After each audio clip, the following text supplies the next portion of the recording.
Hello guys, welcome back again. So here we are on another nice brisk February morning here at the house, and we're gonna have some fun working on a 2020 Cummins. She's a beautiful truck, big flatbed dually. Anyway, we're gonna show you a little bit about the truck. Don't want to expose too much because company names are all over the side of it, as well as DOT numbers, but we'll flip it around and show you the truck. And then we're also going to show you the parts, and we're going to give you a little bit of some tips and tricks or tutorials, not so much tutorials along the way, but anyway, I'm going to get into it. Let me flip it around. So here she is. Again, I'm not going to go down the side of the truck. Got a nice big bumper on the front. She's got 79,000 miles on her. She's a work truck. She's definitely had a weight loss and an attitude adjustment. But here's what we're gonna put on her. Yep, we're gonna do the Fleece bypass kit, coolant bypass. We're also gonna do this beautiful little gem right here. Those of you who know, you know. This is the Bulletproof diesel water pump. They are awesome. So we're gonna definitely do a little bit better video on installing that, because with the cab on, no, it's not hard, it's pretty easy, but some people still would like to know how to do it. Anyway, we'll do that. And we're also going to go ahead and get into doing some ARP head studs. So here's the part number in case anybody's ever wanting to know. That's what we're putting on. Okay, we will go through and do a little bit of tips and tricks or whatever on doing the head studs one at a time without removing the head and without replacing the head gasket. So I'm going to get the coolant draining on this thing and get started. We don't got all day to get this thing done, so there we go. Get the coolant draining, and I'm going to get the front end lifted and get the passenger tire off and the wheel liner out, and get ready to start pulling the freeze plug on the back, and also take the air cleaner assembly out so I can get to that water pump. Stick with me, stick around, we'll be right back. Little update so we can get started on some cool stuff. All right, so we've got the air filter assembly out so we can get better access to the water pump. We've got the whole valve train tore apart so that we can start doing head studs. Coolant is drained. I'm gonna plug the petcock back off here in just a second so it doesn't sit there and continue to drip, and I can get the pans out of my way, blah, blah, blah. But while I'm here, I wanted to show you where we're at. So we're going to start on the head studs just exactly opposite of going in with your bolts. So normally you would start putting the head on in the middle and work your way out. We are going to start on the outside and work our way to the middle, putting the head studs in. Now, when I get to there, I'm going to show you a couple more things because there's some specific stuff that you have to do, but we'll get there, all right? Hold on. So before we tackle head studs and get all into that and the coolant bypass and everything, let's go ahead and get this water pump replaced. So first thing first, drain coolant. We've already done that. Next, I'm going to release the tension on the belt by the tensioner right down there. I've got a special tool for that. I'll show you in just a second. Then I'm going to get the belt off. I'm going to put a bungee cord to hold this off so it doesn't fall off on any of the other pulleys. And then we'll get our long-necked electric ratchet and a deep well 10 millimeter socket wobble and get the bolts taken off for that water pump. Hold on a few and I'll show you what I'm talking about. Okay, so special tool is literally just a tensioner release tool, this right here. There's another piece that's down in the tensioner that keys onto. Release it, take the two bolts out, and then bada bing, you got the old water pump out. So we're going to compare the two side by side, right? This is the Bulletproof diesel water pump. As you can see, she is absolutely gorgeous. We've got billet impellers. We've got a billet body. The cool thing about this is the shaft is like 30% bigger. The bearing is 30% bigger than this factory POS that has plastic impellers, and they're prone to failure. Even after the T51 recall was out, this thing is still prone to failure. And then if you go back to the dealer and you want to get a new one, it's a very expensive water pump. It's, I think, close to $700-800 bucks, where this is half that price. So we're going to go ahead and get the O-ring lubed up and get this thing installed. So hang on for a few and we'll move on to the next item on the list. And there she is with a new beautiful water pump installed. So yes, water pump installed, done. Now we can move on to the next thing. So I am going to move on to doing the coolant bypass.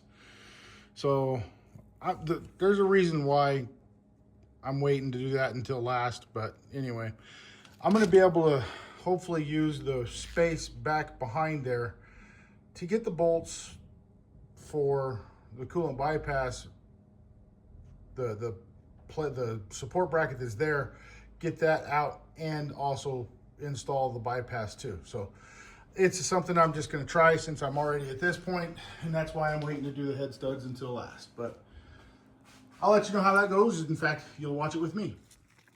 Okay, head studs are all in. Got to pay attention. You have longer ones on the exhaust side over here. Torque spec on them is 40, 80, 125. When you get to that 125, make sure you go back through that like 2 or 3 times. Make sure you use the lube provided with the kit on the bottom of the washer, on top of the washer, and on the threads. You want to make sure that the ones underneath the pedestals, they're going to be full of oil. So you got to suck out the threads, the cavity, with just any vacuum sucker so you don't crack anything while you're screwing the studs in. There's a specific procedure for it. You can get a hold of ARP, it's in the manual. And then go ahead and get your studs installed. Now, one thing that you have to do on this girdle right here. So you see this little half moon spot? You got to grind that out. You have to take it out. There is interference and you will end up with a massive oil leak if you don't take that out and all the way out. I had a guy get a hold of me, said he did it. He sent me pictures and he was lacking a little bit. And that girdle was sitting on top of the nut for the stud and didn't seal on that O-ring, and he had an oil leak. So he pulled her back apart, finished grinding that out, oil leak gone. So I get asked all the time, what do I use to grind that out? Well, we get this deburring bit for your die grinder. This one is made for aluminum. It doesn't clog up and it hogs that aluminum out really fast and leaves a nice finish on it. So I'm going to get that cleaned up and then hog it out, clean it up again, get ready to install it. And we'll show you some more when we go to be putting on that injector harness. All right, there's what she looks like when you get her ground out. She's even all the way around. That's good. It's not going to hang up on the washer or the nut for the head stud. So I'm going to get the rocker arms put back in before I put this in, and then we'll get going on some more good stuff. Okay, so once you get to this point and you're putting your injector harness back on, the torque on these is very, very, very, very small. You got to be very, very careful. So the spec is 13 inch-pounds. I'm going to torque it down here because this only goes to 18 is the lowest, or 15, sorry. So I'm going to watch the display until it hits 13 and stop it there. And I'm going to continue all the way down, and then we'll get the valve cover back on. But I wanted to make it very, very clear that these are very specific on their torque, and if you don't have it torqued correctly and those break, you got to replace the whole injector. So we got the valve cover back on, head studs are done, all that good stuff. There's a whole bunch of steps in there that, of course, I didn't put on the video because, again, I'm not teaching you how to do it. I'm teaching you why. Why? So we get more clamping force down on the head gasket. So moving on, now we're going into the Fleece coolant bypass, and I've already got the wheel off. As you can see, the wheel liner out. I already dropped the exhaust down. You got a bracket down on the bottom you have to get to, and then we got to get to that little guy right there. There's 4 bolts. There's also on the other side of it, there is a Christmas tree zip tie that's holding up the transfer case vent tube. So you got to get that out and then relocate it over to the harness on the other side. I'm going to crawl underneath the truck right now and do it from underneath on that side, and then I will get all 4 bolts from this angle right here. So we get that bracket off. Remember I told you about the vent for the transmission? I said transfer case, but I meant transmission. You got to make sure that you, of course, cut this piece of crap off there and then zip tie that vent line up to the harness.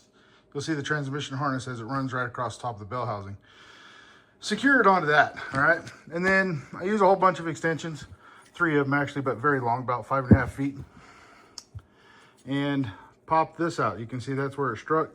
This one came out very easily, but you'll notice there is all this sealant that they use. So in the kit, in there, you're going to see it when you take it apart, is a piece of Scotch-Brite pad, and that's to make sure that you get that clean.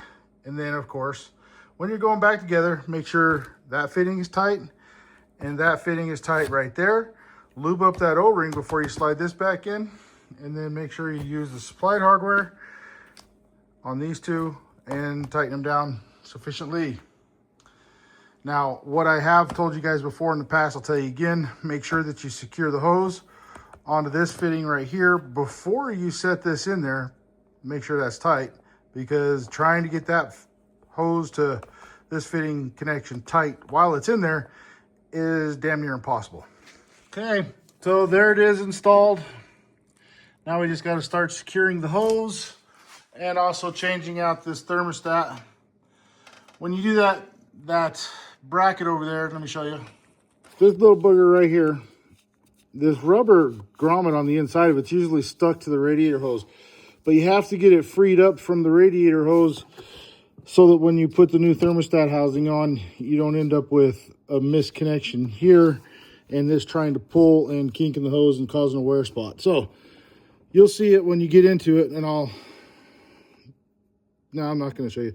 Just make sure you get that freed up so that the radiator hose slides through this bracket.